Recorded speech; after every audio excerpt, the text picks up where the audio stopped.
Je suis écrivain et journaliste. J'ai été journaliste pendant 15 ans au Nouvel Observateur et m'occupant du Moyen-Orient et d'une partie de l'Asie, ce qui m'a passionné. Mon métier de journaliste m'a passionné et je me suis occupée notamment beaucoup du problème israélo-palestinien. Depuis, j'ai voulu aller plus en profondeur. C'était après la révolution iranienne. Je me suis rendu compte que les articles, c'était pas suffisant. Il fallait plus en profondeur. Donc, j'ai voulu écrire.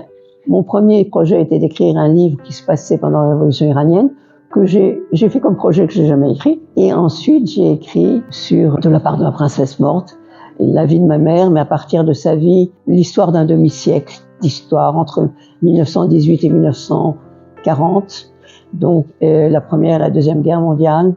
Et comment le monde a évolué à ce moment-là. Je parle des questions d'identité, je parle des questions christianisme et islam, je parle de toutes les relations entre tous ces mondes. Voilà. Et donc ce livre a été un succès extraordinaire, que personne n'attendait, et qui a été traduit en 34 langues, et qui a été lu par plus que lu, je veux dire, il a été vendu à des millions d'exemplaires. Par la suite, j'ai écrit d'autres livres, un qui s'appelle Le Jardin de Badalpour, qui est une chose un peu autobiographique, mais à travers quand même un roman, qui est sur la quête d'identité entre Orient et Occident, qui nous concerne beaucoup d'entre nous.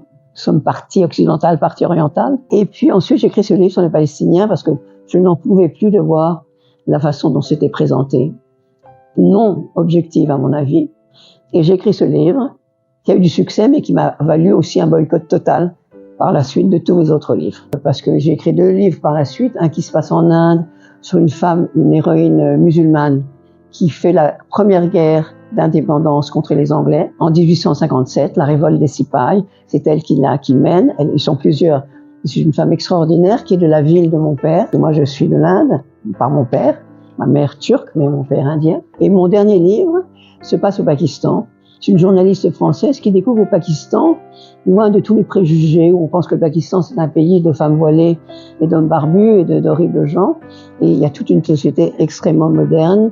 Et le Pakistan est un pays très, très intéressant. J'y vais beaucoup parce que j'ai de la famille. J'ai de la famille en Inde et au Pakistan. Donc voilà. Et je suis venue ici, invitée très gentiment pour parler. Ils ont voulu que je parle de mon premier livre, de la part de la princesse morte. Mais aussi, j'ai demandé à parler de Gaza, du problème palestinien. Et donc, c'est pour ça que j'ai parlé, en parlant aussi de mon troisième livre, j'ai évoqué ce problème qui est une tragédie totale aujourd'hui et qui vraiment est une abomination. On ne sait pas comment ça va se terminer. Mais même si les Israéliens gagnent cette manche, ils gagneront pas la seconde. C'est pas possible. Ils ont été trop abominables là. Le monde l'a vu, le monde entier l'a vu. Je ne pense pas que le monde oublie beaucoup.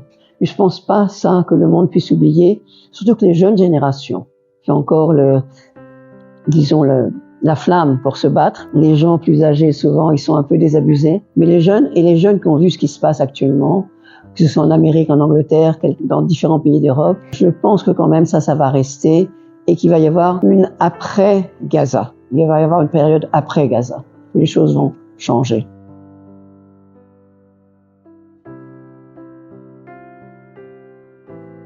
La culture a un rôle par les livres, la musique bien évidemment, tout ça qui permet de comprendre la culture de l'autre et de comprendre que les autres ne sont pas des animaux, comme disaient les Israéliens quand ils parlent des Palestiniens. Il y a un théâtre palestinien, il y a une musique palestinienne, il y a des grandes chanteuses, il y a des livres, et il y a des livres sur ce problème, beaucoup de livres. Donc la culture est très importante, bien évidemment, parce que ça humanise, la politique est parfois un peu sèche. Et la culture humanise les choses, humanise les gens, les rend humains. Et c'est par la culture, par la musique, entre autres, par exemple. La musique est un langage universel qui peut parler à tout le monde. Et il y a aussi, je voulais dire, parler de la poésie est très, très importante. Mahmoud Darwish, qui est traduit dans toutes les langues et qui a écrit des choses superbes et qui touchent le cœur. C'est très important.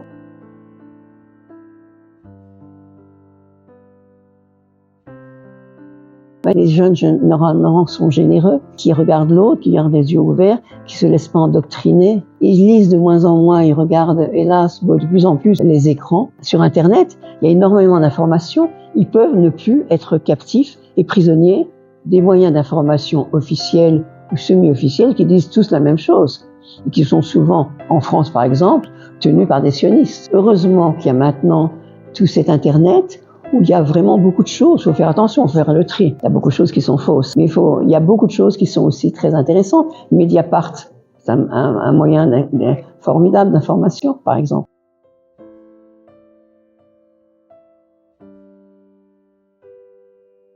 La Tunisie, c'est un pays que j'adore. C'est un pays, d'une part, les gens sont d'une ouverture, d'une civilisation, d'un raffinement, d'une gentillesse.